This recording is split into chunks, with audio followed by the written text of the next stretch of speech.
Welcome to the One Night Your Podcast. Is my volume good? Because my volume don't seem. 1 2 Okay. Am I a little louder? A little louder, y'all? Okay. 1 2 Welcome. You muted right now.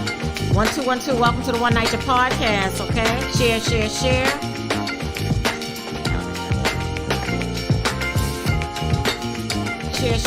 Check in and let us know where you're from. One night, you one people.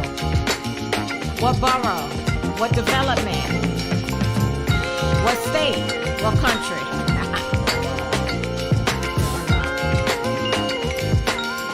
Standing man, you here? You in the building? 1 2. I'm in the house. Money Mike, you here? Yeah. Yes, you in the house? Oh, I'm here. Oh, okay. Just checking. We want to make sure. So share the show. Like the show. Tell people about the show. One night to one people. We appreciate our viewership.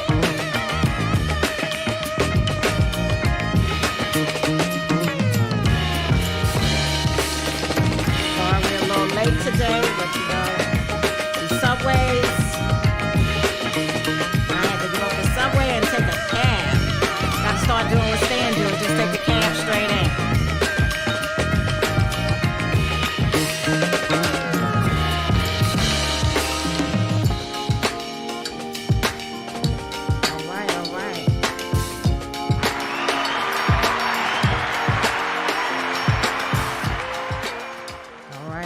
Once again, welcome to the One Night Your Podcast. We appreciate our viewership.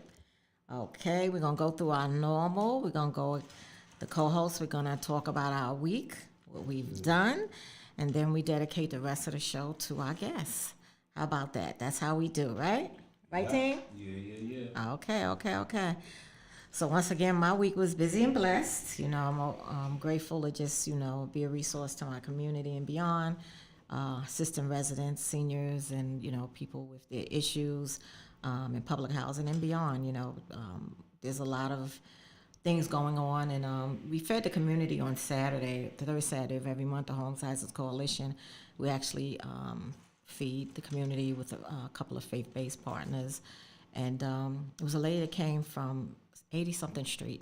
She heard about the community fridge that Holmes Towers has, and she was having some issues with food insecurity, and we were able to give her food, and I took her daughter number and was able to give her some resources and places because she didn't even know all the other places that she can go to get something to eat. So that was just a highlight of yesterday, you know, just getting some things done and being in the right place, right time. We're working on the 22nd, the Home Sizes Coalition Saturday at the Isaac Center. We're hosting an Entrepreneurship Empowerment Expo. So it's from 12 to 4 p.m. Everybody's welcome to stop by. The flyer is circulating on all our social media platforms as well as my personal ones. So please come out. It's going to be a good time, and you're welcome to come out, I guess, and hopefully stand. I'll be out there. I'll be right there. Give us one night you'll have a table. Absolutely. Yeah, and I'll probably backtrack on something else. But other than that, I'm going to drop it to you, Money Mike. Smooth Money Mike. Lord. You know, like I said, my week was smooth. My week has been smooth. To be honest, I was telling our guests as well before that I was doing some self-tape auditions. Mm-hmm. I did one full commercial that's, I don't know. It's not like I got it. Don't be about to congratulate you now. What's going on? Don't get excited yet. I mean, just a self-tape audition, you know. Okay. I gotta get used to, being. I'm gonna be one of the greatest actors. I'm telling you. I'm sure. I'm gonna be one of the greatest actors. And you come here and you're shy. I mean, I don't understand this. This guy acts. I gotta interrupt you. You act. Like, come on the show and give us you. Come on. Ooh, something. Come on. That's right. He's smooth. I know. He's smooth. And also trying to figure out how we're going to do this Halloween event. I was supposed to do on earlier, but he going to give me a call back. All right. What day is it? What day is it? Saturday, right? Well, Halloween weekend, so we got a lot of work to do. They don't fall on the weekend, but we're going to... Y'all doing it on the weekend, Yeah, we're going to see what we have on. Yeah, of course. Right. Is this upcoming weekend coming up? The weekend coming up? No, not this. So you got a little bit of time then. Okay, all right. The 29th. Okay, Yeah, somewhere around that time. all right. So let's do it. I'm with it. But yeah, otherwise than that, like I always say, my week been smooth. So we're gonna just pass it over to Stan the man. Okay, your mic going in and out. I know. All right. Yeah, and I guess the reason why I'm questioning with the whole Ravenswood situation and wanting to do an event there is because I'm continuing to have a lot of issues with Ravenswood. There's a client, a resident that I'm working with. I'm not going to say her name because she will come on the show. But finally, she's going to be moved out supposedly tomorrow. Okay. You know, and this has been going on now. We're about into a month, you know, with lead confirmed in her apartment. Nobody knows what nobody's doing. You go down to the management office, again, several calls this week, you know, just to find out what's happening. They don't know what's going on at all. You know, so it's important that we get back to Ravenswood, you know, because there's a lot of information that needs to be given to the residents, especially now, because we're getting ready to enter into this whole opt-in situation with the Preservation Trust. And this is an opportunity now, you know, for us to really say what we want to say, you know, and prove that the residents don't want it, you know, and the way to do that is to go into these communities and let them know. And I know for myself, I know Sandra and Mike, you know, we speak to residents and we kind of know, from my perspective, the majority of residents that I speak to don't want it. No. The ones that do know about it don't want it. When you explain to them what it is, they don't want it. But I know, Sanjay, you sent me an email from NYCHA, you know, so folks are being bombarded with propaganda, you know, emails, they're getting phone calls. Yeah. You have all the elected officials, you get literature, and on the walls, you got all the elected officials coming out for it now. You also have a lot of news media, you know, like the Daily News is for it, the Post is for it. So there's all of this information pushing down the residents' throat for this. Right. But there's not enough opposition, which is where we come from, and we don't have the resources that they have. I would say the opposition is there. I know this is your time, but the opposition is there. It's just the opposition isn't seen. Well, then I would say, so right, so we got to be seen now. Like, this is the time. If you're watching this show, and if you live in NYCHA, and if you don't want the Preservation Trust, then this is your time at this particular moment to make your voice heard, to defeat it. Because if you don't make your voice heard and they shove it down our throat, then it's going to be that. And it's going to be too late. You know, so this is our time. So I'm going to give a shout out to Harvey Epstein. He's a assembly person. Okay. And normally I critique, you know, elected officials, but he came out and said he's opposed to it. You know, and that's good to hear. Because a lot of folks in the assembly and the city council have sold us out, you know, and I'm particularly disappointed. Some of them I've spoken to personally and was surprised at their vote, you know, that they went ahead and did that. So big shout out to him, you know, but this is why we have another gentleman on. So we're going to find out his position on it as he steps into that role. And hopefully we have another ally to defeat this, because we can't allow this to happen. But residents, we got to speak up. But it's already been signed in. It's been signed, but then they have this, from my understanding, we have a chance, there's going to be an opportunity for residents to vote. Right. And this is a chance to make our voices heard. If we're not present and we don't say what we have to say and we allow the narrative to be what it is now, then it's going to be shoved down our throat and there'll be no more public housing. Yeah. And one of the issues I found out about it with Greg Russ had came to one of our meetings. And he was basically saying it's going to take 2 years, literally. Like, you know, like, is a discussion, okay, you want it, but it's going to take a year and change, close to 2, you know, it's not a quick fix. Right. So once again, the residents are still going to be living with the inhumane conditions. Yep. So being that this is not a quick fix anyway, why don't you just put the money up? Because in 2015, myself and others, we were advocating for $2 billion to fix all of public housing. This was in 2015. So look where we're at now. 40 plus billion needed to preserve the portfolio that's left. Right. Because a lot of people don't realize that every conversion from RAD PAC is no longer NYCHA's responsibility. Right. So they should be gaining some capital, but you know what I'm saying, with the less that they have to do, but we're still in the same thing. So yeah, we definitely have to make our voices heard and continue to advocate and push back against it. And, you know, I know my resident council president wants it. And that's all I'm going to say. And she's telling people about it, but we have to give them the cons. Right. Because the pros, everybody wants their home fixed. You know what I'm saying? So when we hear that, it's like, okay, yeah, but okay, what's the aftermath of what's going to happen down the road, even with Red and Pack? But enough of that.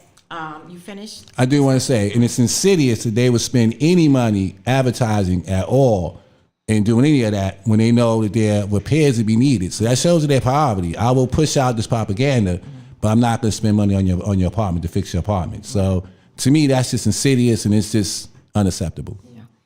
So we're gonna welcome our guest.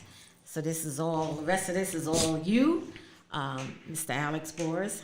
Can I say your last name? Say last Exactly name. Say that right, right? Alex Okay. Boris. Okay, so I'm not a person. I'm not gonna introduce him. He's gonna introduce himself, but I'm just gonna speak from myself. I've gotten to meet him on some campaign trails with Congresswoman Carolyn Maloney, and just seeing him in the community.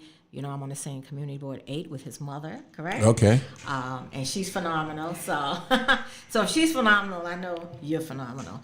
But enough of that. Please introduce yourself to our viewership. Tell us who you are. A little bit about yourself before we go into the full interview.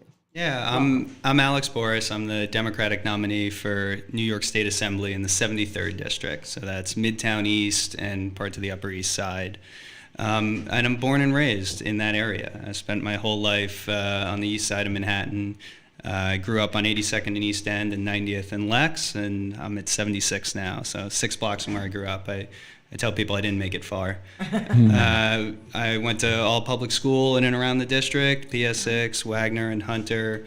Of course, the lines are getting redrawn again. So PS6 is in the district, Wagner is across the street, and Hunter is across the street to the north. So my not-so-secret goal in redrawing the lines is just to get all of my schools in and be able to say I went entirely in the district. Okay. But my career up until this point has been in government technology. It's been in building systems to make government actually deliver on its promise. And I'm really excited to, pending November 8th, if the voters choose me, go into the legislature from there and try to make government work better for all of us. Awesome. Give them some. Absolutely. Give them some. So I'll let you start. Okay, well, I always got the tough questions now. I ran for office. I know Sandrea did, and I know how difficult it is to do that. I know for me, one of the biggest issues was raising funds, So my big question, did you take any money from any of the real estate developers, who we are against in some ways in this fight? No, I didn't pursue any developer money. And I raised almost entirely from friends and family. Okay, good. I will say there was 2 exceptions of that where it was friends I went to school with and their parents were developers. So my rule was if I knew someone for a decade or more, I could talk to them. But Right. No one pushing for anything trying to be before the legislature. Right. Okay, great, good. I'm glad to hear that. That's our first number 1 question. There you go. Okay. Yeah. Okay. So I don't see you being beholden. So I know people have issues with that, but my whole thing is, there are some that's still in office and still do it, and they do a great job.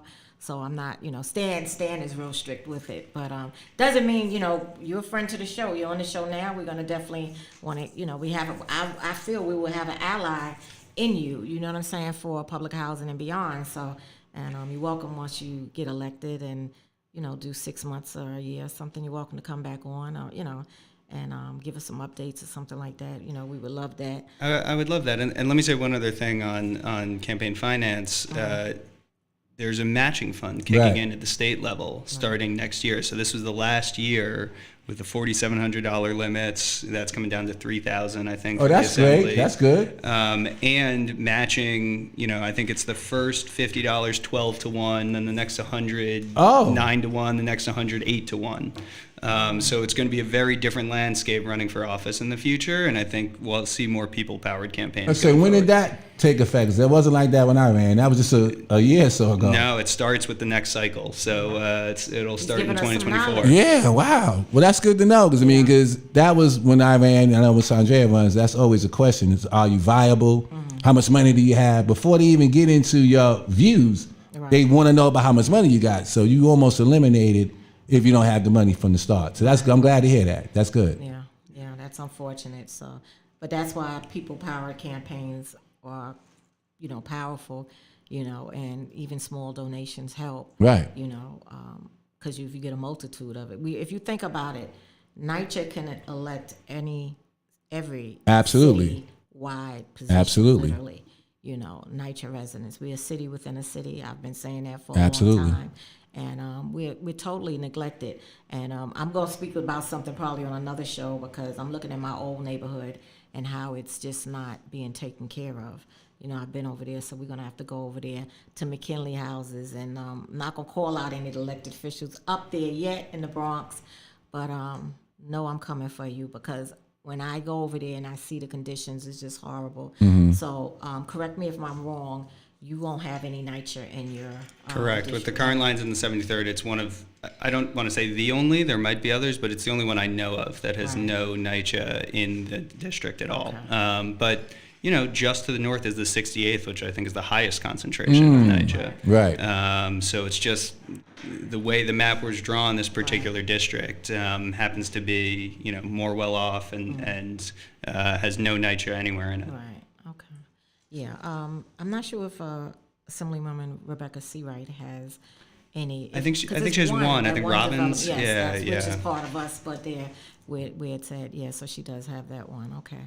She's great. So that's going to be a nice ally. And Yeah, that you're definitely. working together. So I'm happy for you. I know you're getting in, so I'm speaking it in existence. Absolutely. So I want to throw out, a lot of residents in public housing are behind on their rent, due to the pandemic. And NYCHA was telling residents to apply for ERAP. And a lot of residents that did have issues, they went to the welfare for a one-shot deal, and they said no, ERAP. That was the whole thing, ERAP. They wasn't even giving, the city was not giving out any, to my knowledge, any one-shot deals. This is what I was told. So when ERAP came and went, to my understanding, I don't know a NYCHA resident that got it. I've been hearing I haven't either. nobody, got it across the board, so that's a problem. And now they're doing the letters, and they're about to take residents back to court. People are getting phone calls, people getting letters with their budget letter, with their breakdown of their rent. So I want to know do you know if there's another wave of ERAP coming, and how could residents, I know you're not in office yet, but is there another wave coming, and what are you hearing about ERAP, and do you know if there's any other resources for the residents? Because New York is already in a horrible homeless Absolutely. crisis. It's too many Yeah. people unhoused, it's too many people in the streets, too many people in the shelters and so forth, or living with loved ones, in overcrowded tenement-like conditions because, they don't want to be in a shelter, right? Or they don't want to be in the streets, so they rather be on the floor or on a couch or double, tripled up in rooms, which is just so unhealthy. So, so anything that you might have heard about ERAP or, that you could give us any information? Yeah, well, especially with the eviction moratorium going away, we Right. need this help now more than ever. I know the governor asked for another $2 billion from the Fed. I think it's estimated we need about 1.7 more for everything that's outstanding. Now, the good news is 2 weeks ago, the feds released another $100 million to New York State. The bad news is that's $100 million out of $1.7 billion that we Right. think is needed to still do this. And the reason the feds are doing that is other states haven't used their allocation. And so New York is saying, hey, we have a crisis here, Right. Bring that in. But we can't just be relying on the scraps that other states aren't using, given, exactly what you laid out and the crisis levels we have here. Our shelters are at capacity at their highest amount they've been. People don't feel safe in the ones Exactly. that exist. So everyone sees people out on the street and they know that there's a problem with people being unhoused. But to your point, there's the invisible problem of people staying with relatives, bunking up in these conditions that are far beyond what anyone should be living in. So Exactly. we need this help to stop it from getting any worse, let alone everything we have to do to actually solve the problem that already exists and those that are already unhoused. Okay, so You're saying there's some money coming, but not nearly enough. I think it's a But- drop in the bucket compared to what we need. Yeah. Wow. And they're probably missing NYCHA once again. Yeah, we always, Going to I think private. no nights ago, you said Private. nobody got the ERAP. Nobody. To Not my that- knowledge, not that I know can't either. say- Nobody. I can't say 100%, but I'm But- about 99, 98%. I don't know anybody, so right Neither do now I. gotta stay at, I don't know anybody in NYCHA that hasn't. And received it. the funding problem should be the hard part, finding the money, right? Should be, but we all know the hard part is often actually applying and getting the benefits that people Right. deserve, that they even qualify for. And we were talking a little bit before, but what I did before I ran for office was work in government technology, and for the past year and a half before running, actually building systems to distribute aid, that coronavirus-based aid that states and localities were giving to help people pay rent, to help them pay their electric bill, their water bill. And the problem was that they weren't reaching out to actually help people and let them know. We're so used to government failing that people would assume the program wasn't going to work for them. And often it wouldn't. It'd be a 15-page printed out form, and the money would run out by the time you got everything through. Right. Wow. And so we would figure out who was eligible. We would text them. We would build a form online that was as easy to use as possible. All the information we already had would be pre-filled. Get people through the system in 15 minutes and be clear about when they're going to get benefits or not. You start running government that way, people start having faith that they actually are getting what they're entitled to. Wow. Give them something for Yeah, that. give them something. That's innovative and different. So You're going to be an asset in the assembly, definitely. Thank you. Go ahead, Stan. Well, I got the question. So now, I shout out Harvey Epstein. What is your position on the Preservation Trust? Are you for it, against it, and what's your message? Well, I'm glad it's opt-in. I think that's the key part. And I'm hopeful. We have a $40 billion deficit for repairs that need to be done, and we've been struggling to come up with a program that can actually do that. I think RAD was deficient in all kinds of ways. And I'm excited for ways that can bring more money into the system. Now, it has to be opt-in, and people have to have full information about it when they're choosing that. And if it's all people talking on one side and not on the other, that's not a fair election, even if you open it up for that. I think we're desperate to get those repairs done and get money in. And so we need to preserve the rights of the people who are already in the system and who will be affected by it. And it's all hands on decks to find out a solution that actually gets those repairs done. Well, I'm gonna push back a little bit. Please. Because in my opinion, even though in my distrust and watching how dysfunctional even resident council elections have been, so I've seen, some of the most corrupt stuff dealing with that. So I'm concerned in this process with this opt-in that it's gonna be legitimate, and I'm concerned, when we don't have the resources for all the organizers like a Stan or Sandrea or and various organizations that are out here. We don't have the resources to send emails and robocalls and all this other stuff, to these residents. So it's almost like going into a basketball game, but the deck is stacked against you, because you don't have the resources that others have. And that's my concern. Now, if it was a legitimate opportunity that everybody's on a level playing field, then that's one thing, but it's just not. And then I guess the other concern I have for it is that if people do opt in, not fully understanding what it is, and then we go to the situation where NYCHA defaults, and doesn't pay back this debt that they're taking on. From my understanding, there's no mechanism in place to do anything, to stop anything. It's like the governor can't come in and fix it. The mayor can't fix it. Congress can't fix it. It's just over. Now this private entity will now have this portfolio. And I don't think there's anything in this whole preservation trust that stops that or puts a foot stop to that. It's just nothing that I saw. So maybe there's something, I don't know, but I didn't see it. Yeah, no, I think those are the two things that everyone should be worried about. The trust is set up to be a public benefit corporation and be publicly held and have all of those same protections. But you're right, it's when defaults happen that if it goes to court, what happens after that? And I'd love for there to be a backstop as part of this. This can't be another way to privatize NYCHA. I think that's what no one wants out of this. And I entirely agree on you have to have elections that are fair, and there's all kinds of ways to change things behind the scenes. If one side is doing robocalls and the other isn't, that's not a fair election. And so, I'd be open to exploring ways to ensure that comes, that both sides are heard and that all of that message gets shared, and maybe there's equal access. You have similar rules around unionization drives of what the union's allowed to do, right, so that you don't have just the company talking to the workers, et cetera. Maybe there's something to explore there. I'd love to talk more. Okay. Wow. I think, yeah, I mean, again, I'm against it, but if there was ways, I mean, we're going to have this fight no matter what. I mean, because it's here, so we can't ignore it. It's here now. But as long as we have a way to fight back equally, which and I don't know how that's going to be done. Are they going to fund organizations so that we have access to literature to send out? Are they going to, just how can you do that? And I guess in this short amount of time, because it's like 100-day period they're talking about, and I just know for me, it's just difficult to get the word out, and it's without the resources. And it's like we're fighting against an entity that has much more than we have. And that's just my concern about it. Totally. No, I think the model of how we think about union elections can be not a perfect one, but one to learn from here, where obviously a company is in such an advantageous place.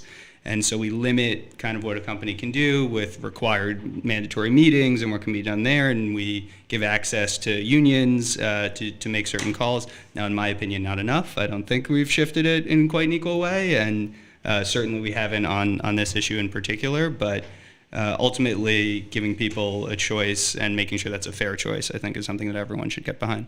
Awesome. Yeah. Thinking about NYCHA, when I was campaigning, it was a lot of doors. I was able to go into buildings, just pull the door and it was open. So they were unlocked. And unlocked buildings, it means it's unsafe. I believe his name was Derek Waller from ABC News. Did an interview with me, I believe it was last year, about security cams, because the former mayor was supposed to be, they're not in every public housing development. And there's also the artificial technology and the surveillance, so, a lot of people don't want cameras, and I get that, but we also want to be safe. So, having cameras in our developments and also making sure our doors are locked, that's a priority. Because we can't wait, they're big on these e-bikes now because of fires. This big old letter comes out, in I guess some type of order that no resident can have these e-bikes in their home. But NYCHA has policies that they want to work on, but there's still things that's supposed to keep us safe. So they're not as, how can I say, really on it with the cameras, even though the cameras and the locked doors, even though I know they get broke. I understand that. But even if they get broke, you have to keep fixing it. You have to keep locking it. Because we can't wait for the next murder, rape, or something like that to happen. From a stranger, somebody just wandering in a building, which we hear this so often on the news. And it can happen. So as an assembly member, I know you'll have access to funding. You'll have access to write bills. What's that? Co-author bills, sponsor bills. I'm trying to get that all out. Is there anything you could think of for NYCHA to see that all, like we have, our doors are locked where we at, Isaac and Holmes. We have cameras, and then in Isaac houses, there's cameras in every hallway, on the floors rather than the exit. In Holmes Towers, it's like every 2 or 3 floors. So they didn't really get what we got, unfortunately. And we have the same property manager. But like I said, as an assembly member, what will you be able to do to see the safety of, even though we're not your constituents, we are your constituents? Absolutely. No, it's a system that obviously affects everyone in the city, and the state has such a huge role. So you're right. The having cameras, having working locks should be the basics. And we know there's a lot of red tape that gets in the way of installing them. We find that, and some people say red tape and they mean actual security checks. I just mean delayed bureaucratic nonsense where you have money sitting in an account for years that has been allocated to actually spend on the cameras. And I think you're right to bring up the point of they break and then you just replace them. That shouldn't be that hard. We see this in a lot of government systems. So the governor just announced that there are going to be cameras in every subway car. There's already cameras in every station, but we only check whether those cameras work every 6 months. It's a camera. You should know when it's not working the second it stops working. Right. And requiring a manual audit every 6 months to see if it's working means it's not actually there. So even just having a camera, having things that are locked, can prevent the crimes from happening in the first place if people feel like, hey, that means you're actually going to get caught. But there needs to be a credible knowing the camera is working. Having a broken camera that everyone knows is broken and is never going to be fixed does no benefit. Yeah, it's unfortunate. So, and even some places have, and I don't know if it's anywhere actually in the city, but they have things that they look like they're working, the cameras, but they're really not, because they don't want to pay for the security. You know, I'm not saying that's the city doing it, but that has been known. You know, okay, well. Yeah, because we, you know, we're in a state of emergency. We were declared by the former Governor Cuomo, and unfortunately, we're still living in bad conditions. You know, as you know, I'm a NYCHA resident. What's your thought on the possible water crisis that's, you know, because I now, and a lot of residents, we have another bill. Like, I brush my teeth, that's it. That's the only reason I use the tap water. You know, and I have to bathe in it, of course. But, you know, some people, you know, they don't even do that. They use bottled water. So we're spending more money now because we don't trust NYCHA. Right, that's money out of your pocketbook Exactly. for a basic necessity. We're talking about water here, you know, and we like to talk Clean. about New York City as the best water in the world, except Not emergent. yeah, exactly, and the testing can't just be Mayor Adams having a glass at the end and saying it's fixed. With something probably. You know, give them credit for showing up and drinking it, but that is not the policy Right. that No, you know. no, So absolutely. I mean, it's similar to what we were just talking about with the cameras, is that people need to have confidence in the system working. And so you have to realize that when you take a hit to that confidence, when you have a report like this, that the water isn't safe, you need to compensate. You need to do a lot more to make that safe. So we need regular testing. We need that to be shared with all of the residents, and not like on a delayed cadence where it's like, oh, maybe it'll come out. There's so much that government does where we do an audit and then we manually prepare a report and then people put it out. In the 21st century, you can just have a sensor that goes to a dashboard that anyone can log into. That's so key, and thank you for saying that, because I shared last year, I went to my management to find out about the water when they did the tanks inspections on the water, and I was not allowed to take notes. I was not allowed to take a picture of it. I was not allowed to get a copy of it, and it was just crazy. And yet they say trust it and drink it. Right. You know? So what message are they sending if you? So Yeah. what I had to do, and I'm not gonna say what I did, but I read it out loud to myself. Right. Y'all can figure that out, you know. But the point is, like, why?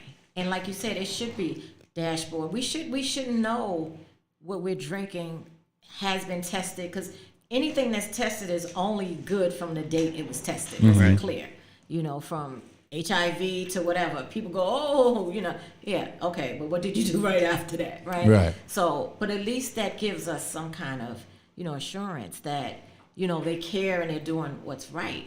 But to have it posted in the inside and with your manager, and you have to actually ask to see it, and then you can't take the information with you, and you know, it was some words in there that I wasn't familiar with, you know, and one of them was debris, but it was a long word, but I looked it up later and it was debris, and it's like, okay, I know what debris is, but the point is, and they need to do that. So and could that could be some kind of law, right? Can y'all Absolutely write some bills and laws to, you know, because that's what we need. We need allies and as elected officials to understand the systemic things that we've been going through.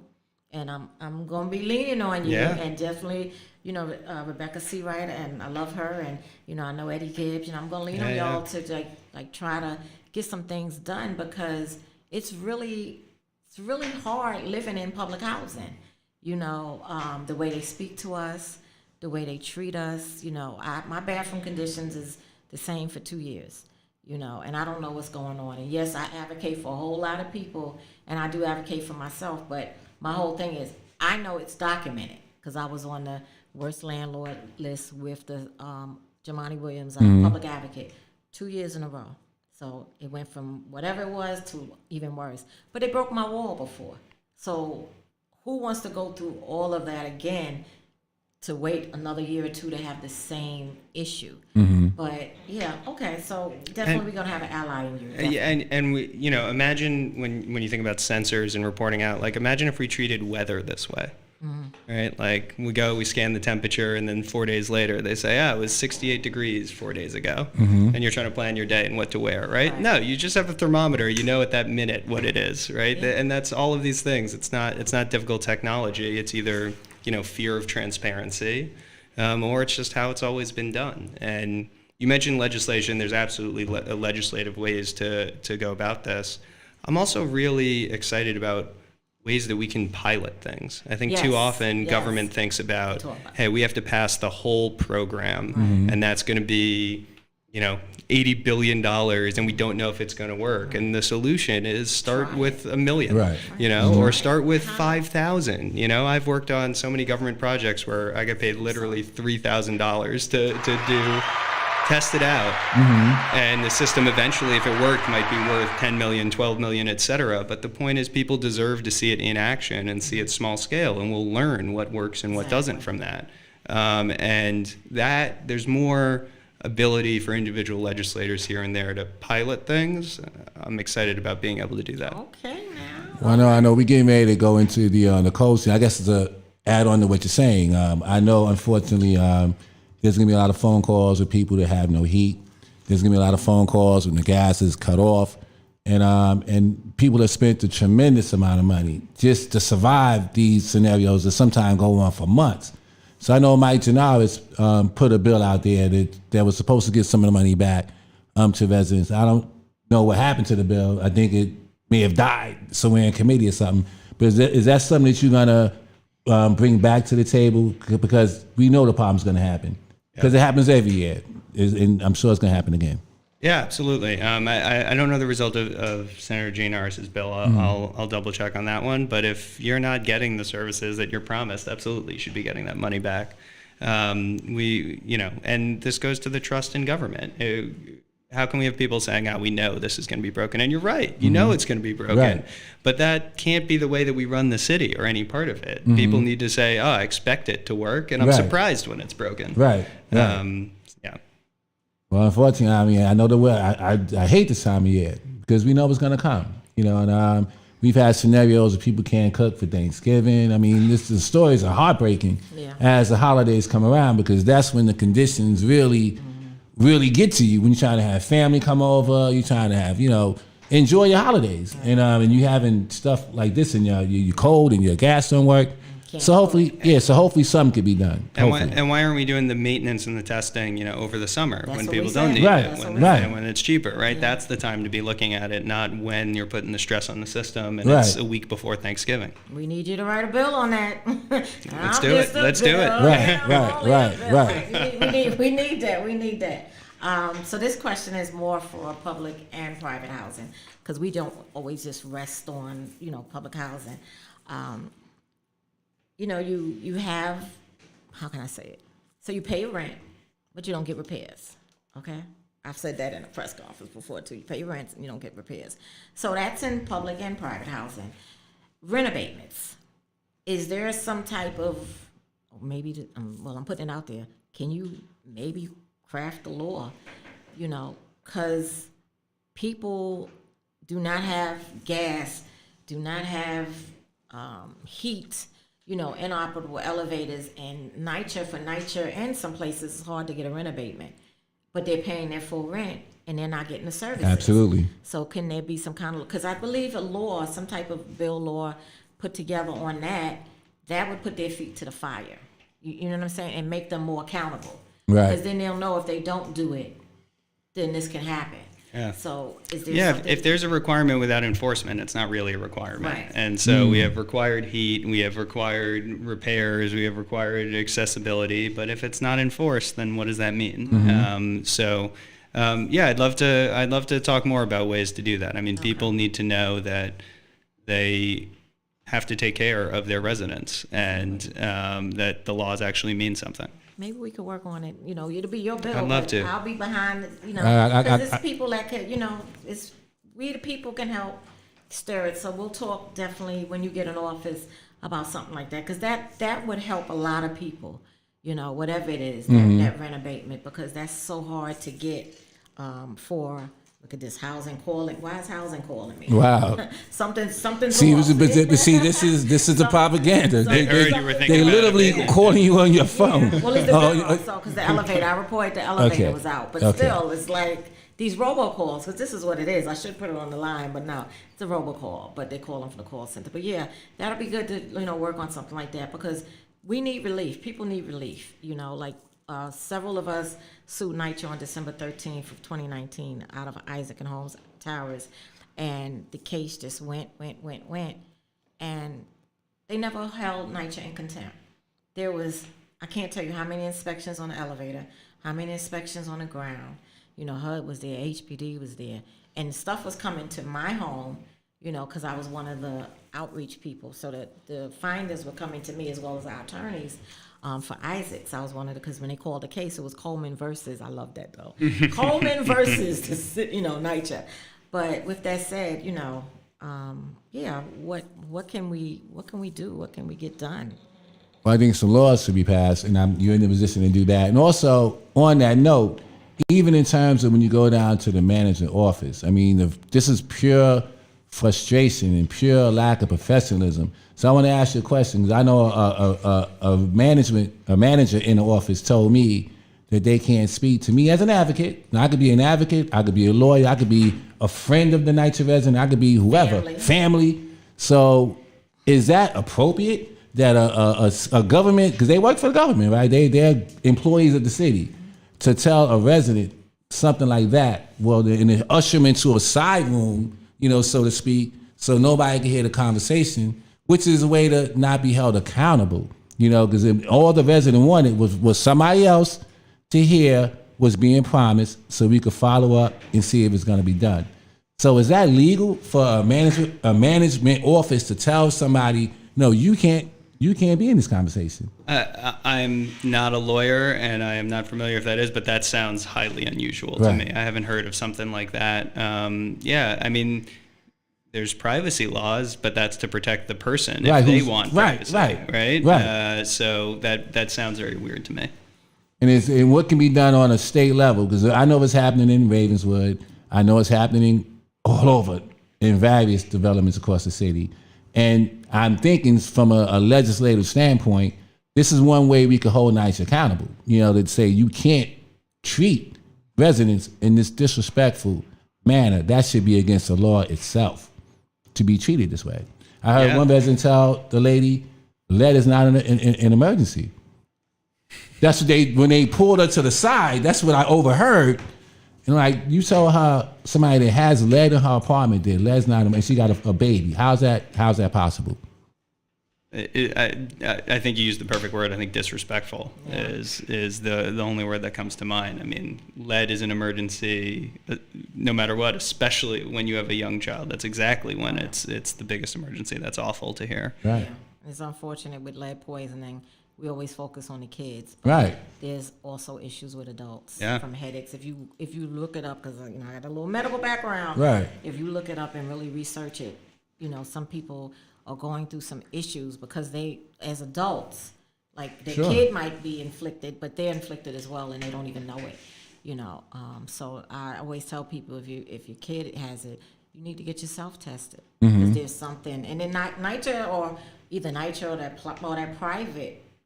Housing, they're responsible for you, and those are lawsuits. But I want to segue a little bit. Why did you run for assembly? Yeah. Give you that. No, I appreciate that. This is, as I said at the start, this is where I grew up. And so the people in the district are my friends, my family of people I went to school with. And when they think about Albany, well, they don't often, they're living their own lives. But when they think about Albany, they think about dysfunction. Okay. Think about corruption. They think about inefficiency. And we've touched upon it a little bit, but I've spent my career making government work better. Okay. That's been my focus, is taking the promise that we hear and everything you hear up to and on bill signing and making sure that we go all the way through to delivering an actual result to people. No one's fed when the bill is signed, and no one's water is kept safe when the bill is signed. It's how you actually implement it and get there. And we've talked about what I did directly before running, where I was helping to distribute this aid. I've also just built systems to make government work better, to have VA hospitals better staffed so they could take care of their veterans, to helping the CDC better track epidemics. And so when I hear all my neighbors saying, "Oh, Albany, that place never works," and you get an opportunity to take what I've been doing privately at cities and states throughout the country and bring it home to my district in New York, that's a pretty special opportunity. Wow, give them some. Is there a particular issue you want to work on? Yeah, Day one. there's a lot of issues. A lot of people have asked since the primary, "Oh, what are you excited to work on?" And I say, I'm lucky in that I actually want to do the things on my website. A lot of people, they run for office and their website is rainbows and butterflies and give everyone a birthday cake. And it's every single one of the things on my website is tied to a specific bill that exists or a bill that I want to write. And so there's a lot of different things that I want to do. The residents of the 73rd District talk a lot about feeling safe and what can be done there, and the criminal justice system writ large. They talk a lot about housing. It is the wealthiest district in New York State, and still people feel insecure in their housing. And not affordable, right? Rents going up, crazy amounts, not being able to find a place. You have more and more people watching their kids move away because their kids can't afford to live anywhere nearby. You have challenges to the environment. You have challenges to reproductive health that we need to do more to protect in New York. But at the end of the day, I want a government that is actually working. And so regardless of the issue, I'm the one looking for the opportunity to make that system work a little bit better and make it actually deliver what we're promising. I always say I'm not out for any moral victories. Moral victories don't feed your family. I'm out there to actually deliver the results. And can you say your website? The website is alexboris.nyc, and Boris is B as in boy, ORES.NYC. Now I got a question for you on the affordable housing issue. We are in a housing crisis, and I don't see it going away no time soon, unfortunately. One of my things is I think the AMI and MIH system that they're using for affordable housing is skewed. Yep. Where you have incomes coming in from neighborhoods that don't buy from Westchester. So I'm in Bed-Stuy, and you're building this multi-unit building, and maybe 20% is affordable. And it's like 65% AMI. It's just craziness. Yeah. So then nobody in the neighborhood can move in there at all. Then there's an influx of others into the neighborhood. And I'm not talking about race, I'm talking about income levels, which prices people out. Yep. So is there any legislation that could be written to address that? Definitely. We need to have AMI levels that actually allow people to live there. You get to 65% AMI, you're talking about $3,000 a month for one bedroom. That's crazy. Right. And yet that's below median in Manhattan, which is itself area median income people. Right. The average rent in New York is $2,500. That's the average rent. Well, this summer, Manhattan for listed places got up to 5,000 in 1 month. Wow. And it settled around 4,000. Around 4,000. It's you can't have a city if the only people that can afford to live there can afford to pay 4,000 a month. Exactly. So then why do you think it's been difficult? Because we all see it, right? Yep. And I guess private developers benefit and profit, from the system as it's currently set up. Yep. So why is it difficult? Do we not have enough elected officials with the will to push that? Why has it been so difficult to change it when it's so obvious that it ain't working? Yeah, do we have another hour to dive in? There's so many pieces of this, but it's, it starts from NYCHA was mostly built from 1945 to 1965, and then the state backed away from being involved in the market. So then we're relying on private developers to build, and we're not building enough. And so we have this incredibly limited housing stock that people continue to bid on, and it makes it impossible to stay there. And then we tend to only build these like big luxury buildings in places where we need housing at all income levels, but Right. that becomes what's profitable. There's 2 developments being proposed now just outside of my district where they're building, I want to say 40, 50 You stories. talking about by Penn Station? Are you talking about that? No, on the east side in Rebecca C. Wrights, but Okay. yeah. That's Penn another Station's one. its That's own another thing, one. Yep. But the Mhm. ones I'm bringing up, there's 2 of them where they're building 40, 50 stories, and it's fewer apartments than the buildings it's replacing. Wow. Right? That's crazy. And so, yeah, we need a lot more housing. And that's all luxury, right? So they're yeah. taking away housing stock Yeah. and then putting more housing stock into it that costs more than that's just. And then not only that, that's the hard stuff. Building is hard. We're not making best use of what already exists. So we have all these, less so Manhattan, but in the other boroughs and even outside of New York City, we have these accessory dwelling units. People have converted a garage into an apartment or a basement into an apartment, and right now it's a black market, and sometimes they're unsafe. And we have the ability to, with a little bit of funding, say, hey, make improvements to make it safe, and let's legalize that apartment so it can be rented and be out there for more. And you also have vacant apartments. You have these I was things being gonna ask you that. warehoused. Yep. Yeah. And people are doing that because they're holding out for more rent. Right. Or sometimes they say, hey, it's fallen into disrepair, and I can't make enough on the rent to repair it, to pay for it. And we Right. get into this weird place where politicians say either, well, you should eat all of that cost, I don't care. Or on the flip side, well, put that all on the tenant. When the solution is government should step up with some of those funds, Right. right? It's totally legitimate for an owner to say, hey, I can't afford to do this and I can't put it all on the tenant, and government should come in and say, okay, we'll give you a property tax discount, or we'll help Right. fund the repairs if you rent it out, if you bring that back to market, if you make it available for housing. And that's way cheaper than building new ones itself. So there's so many ways we need to attack the problem. We need all of them. Can you imagine how that would impact the homeless crisis? Right. Homelessness crisis. And even the vouchers. I mean, 'cause I Yeah, speak to a lot yeah. of home people. Like people call and the vouchers don't pay enough. Yeah. And also, And haven't been this- taking applications for like a decade. Right. It's crazy. And, Yeah. and I have one person that's in the system now that I know, and $5,000 is what they're paying for the apartment. But then the voucher ends in 2 years. So then the landlord's like, okay, now you have to go, or you could stay if you could pay for this $5,000, which that obviously they can't do, which means you got to go back into the system possibly.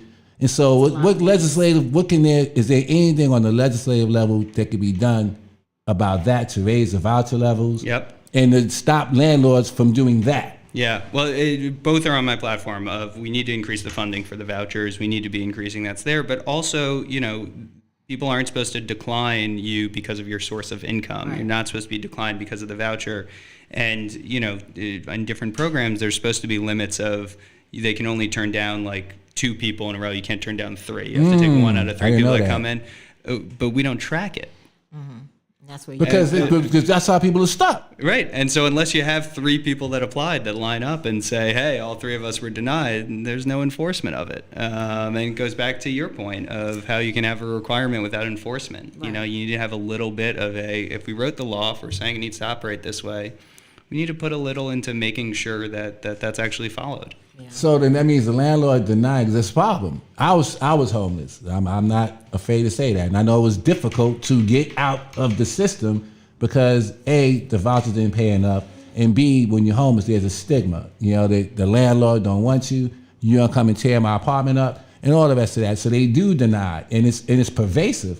So you're saying that's against the law and it just has to be enforced? There's details on different programs. I'm talking about one. I don't want to speak universally, Right. but yeah, there's government paid programs where it says you need to take a certain percentage. You can't just keep saying no based Right. on this, and we're not really tracking that enforcement. Okay. That's good to know. And you're going to be in there fighting for this, right? Absolutely. And I'll follow up afterwards. I'll send you the program. I want to know. Please do. No, so we can share. Yeah, 'cause absolutely. People need to know that they have these Absolutely. rights. Yeah. Right. So what's your stance on bail reform? How do you feel about it? Is there anything you want to help, steer it in a hopefully a better direction? Because I was at a resident association meeting, and somebody came to the office. It was Hilda Solomon's husband, whatever his name is, and he works for the city. I don't know if he works for something in the DA's office, something like that. He works, and he had the propaganda against bail reform, and they gave out some literature. They had an article, and he kept saying, they're using this poster boy. They're using this poster boy. And I knew who he was talking about. And when he finished, I stood up, I said, that poster boy has a name, it's Khalif Browder. And that bothered me. And, it was a man of color, he's a black man. And, my council president's Caucasian, and, she's for it. And she was like, where do I go? Where do I testify? But to know that so many black and brown people have been in the system and spent 2-3 years in regular lockup, not in that, and 2 or 3 years is literally like spending time, state time, but they're, in the jails because they can't afford to, bail. Like nobody could bail him out, So what is your stance on that? Because I hear the people outcry, oh, no. But it's not about just locking people up and not giving them their due process, So that's very problematic for me. So what's your stance? Absolutely. So I have a lot of thoughts on this. My grandfather was a NYPD officer on the East Side, the 2-5. My uncle is a state trooper in Jersey. I think traditional public safety resources are sometimes necessary, and I think everyone deserves to feel safe, and not only feel safe, but be safe. But because that's so important, we really need to focus on what works and what doesn't, and have that lead the conversation. And bail reform has absorbed 99% of the oxygen on this issue, when it's, at the wildest estimates, looking at the data, 1% of the crime. And I wouldn't even buy that 1%. Okay. But, I'm saying that's what people who are saying we need to roll back, when they point to the data, they're saying it's this amount, and they're claiming 1%. And I don't think it's taking up 1% of the conversation. And, Right. and we need to be thinking much broader about that. So I'm glad you brought up Khalif Browder, and I'm glad you pointed out that he has a name. I used to work out at the 19th too. So. Did you? Yeah, civilian though. Yeah. So he as you know, but for anyone listening, was arrested for allegedly stealing a backpack. Ended up not even being prosecuted because the person recanted their story. Or I think left the city actually and wouldn't even testify.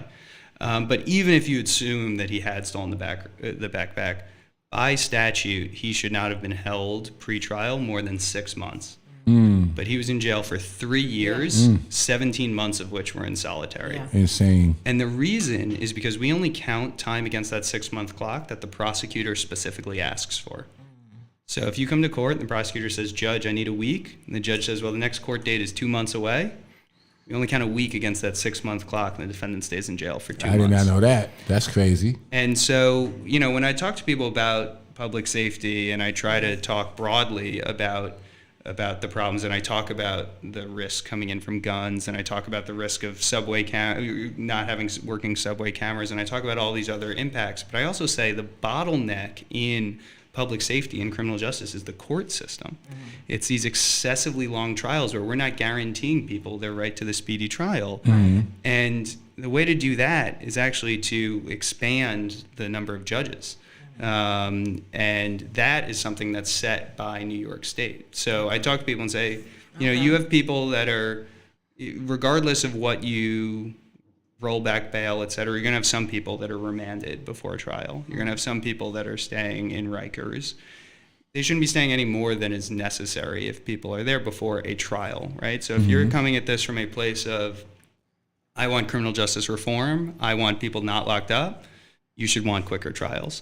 If you're coming from the other side, if you're saying you're one of the people who are just like, all I care about is public safety, when I talk to those residents, what they say is, you have all of these recidivists, you have all of these repeat offenders being released. They're released awaiting trial. So you actually want to get prosecution. What you need is a trial. And so we're all actually on the same team of, it shouldn't, whether you're in jail or not, should not be decided by how much you have to pay or what's done in the 24 hours after you're arrested. It should be through a trial. Right. And we've gotten so far away from actually focusing on how we can guarantee that right to a speedy trial, which will make us safer and guarantee rights. Right. That's the conversation we should be having. I got a question. You got one? I got a question for him. Yeah. You know, with Khalif Brower, and I'm glad you brought up judges, because he came before the district attorney in the Bronx. She was the judge then, Clark. She was a judge, and he came before her several times, and she didn't even release this guy. And to me, I'm just like baffled that the Bronx actually elected this woman.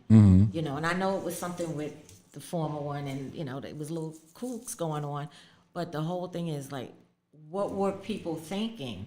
Because that alone, she shouldn't have been a DA. Right. Shouldn't have been a district attorney. And my point. And we're talking about one case, right? Right. This is we don't happening know how many. It's Right. probably pervasive through the all, system. all over. And it's, you know, we 'Cause can't, yeah. we've taken for granted that trials should be beyond their statutory requirement, that it's not, you know, there's so many things outrageous about that case. And one of many is that he was in jail for 3 years when by statute it shouldn't have been any more than 6 months, right? He shouldn't have been at all. I want to make sure I say that. But the fact that we have statutes but they're ignored, or, you know, but we get around them because of these requirements, we should actually be funding the system such that we can guarantee people that right to a speedy trial. Because also, I know you got to go. I know you. I got a question for him. Yeah.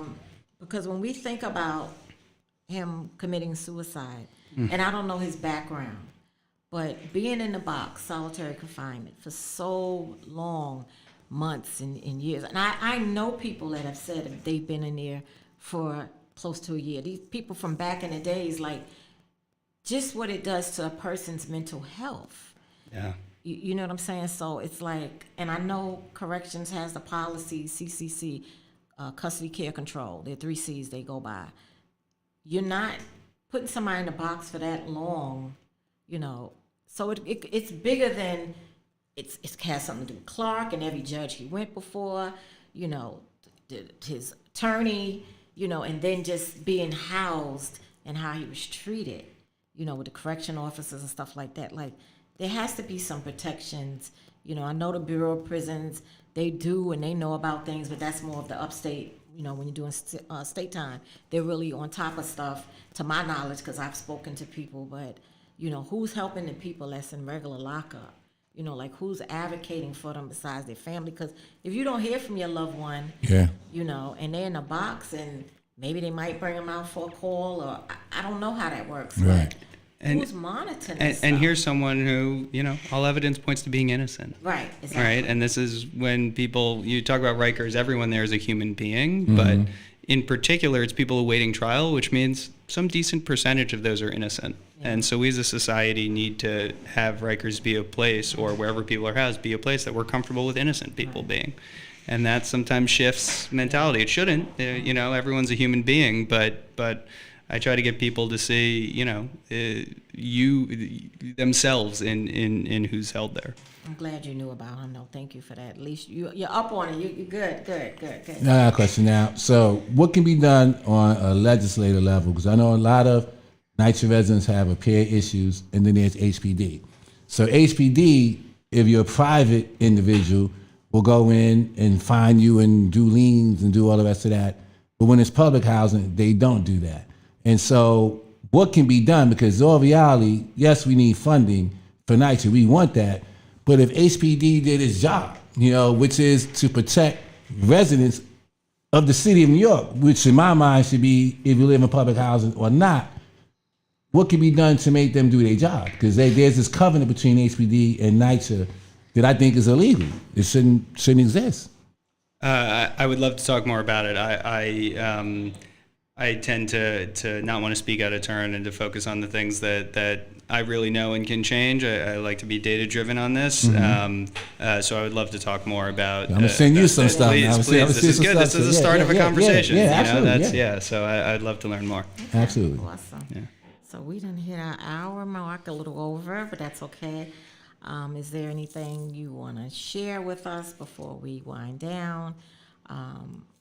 what's on the horizon? How is campaigning? Like, talk to us. And with these lines being drawn, has your council member, did that change, or you still have your same city council? I think I'm gonna in the end still have Julie Menon as my city council member, but also my lines are being redrawn again. So who knows after that? No, I think I appreciate everyone. Campaigning, you have so many people come out and volunteer. Right. And advocate, whether it was for me or one of my opponents, right? Be engaged in the civic process, and we don't do a good enough job of plugging those people in after the campaign. And so I try to say, hey, stay involved, whether that's community board, right, or whether that's joining a local political club, or whether that's getting involved in your building. But the other thing I'd say is that, you talked about we're going to work on some legislation together.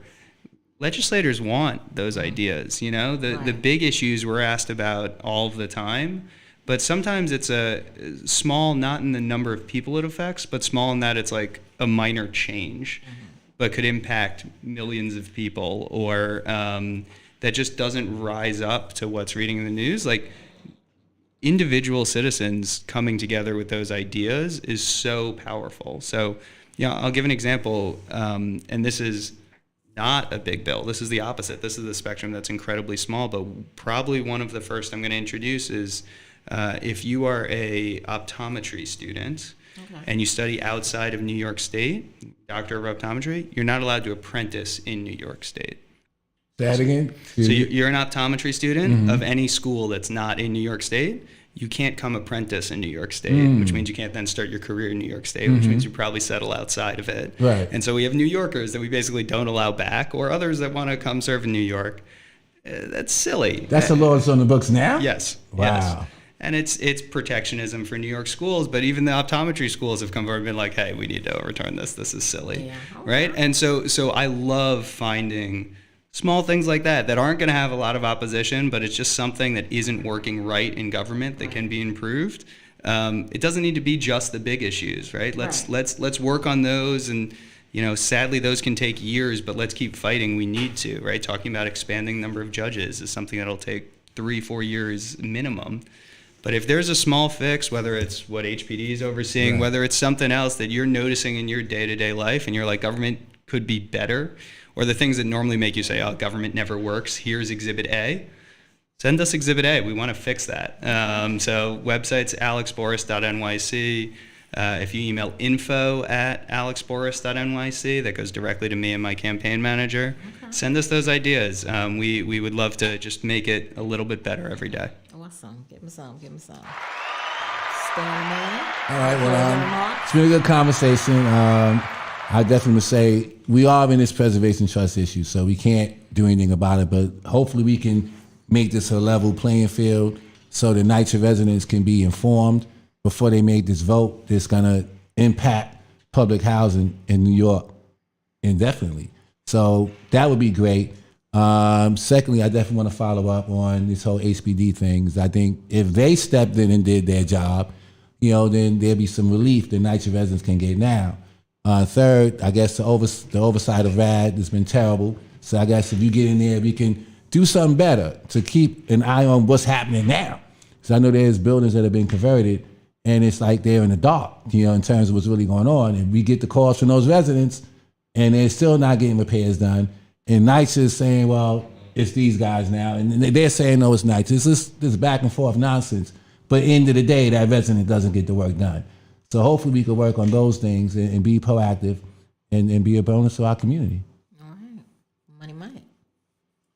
Well, Smooth, Mike, and say, no, you go ahead, Mike.